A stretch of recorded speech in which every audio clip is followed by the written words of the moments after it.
Moon industrialization cannot begin as an idea. It must begin as a unit. The smallest viable unit for lunar industry is not a rover. It is not a base.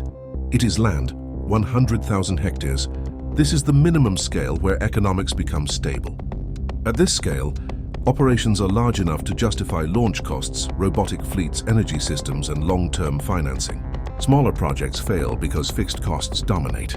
Larger projects fail because coordination collapses. 100,000 hectares is the balance point. On Earth, land is fragmented by borders, ownership, regulation, and conflict. On the Moon, land is continuous, inert, and uncontested. This changes everything. Within a 100,000 hectare zone, operations are almost entirely robotic. Mining robots excavate regolith continuously. Processing units extract high-value materials. Refinement happens on site, not on Earth. Humans do not mine, they supervise. Energy is generated locally. Solar arrays operate without weather, without seasons, and without interruption.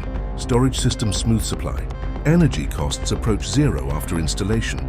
Transport is amortized. Launch costs are high once, then spread across decades of output. There are no roads to maintain, no fuel convoys, no labor shortages. The Moon does not strike. The Moon does not litigate. The Moon does not flood. Each 100,000 hectare unit becomes an industrial asset with a lifespan measured in decades. This is why banks can finance it. The capital requirement is large but finite. The output is steady, measurable, and contractible. Once one unit is proven, the second is identical.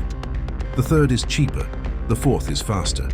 This is how industries scale, not through invention, but through repetition. The Moon does not require belief. It requires execution. And execution begins with defining the unit.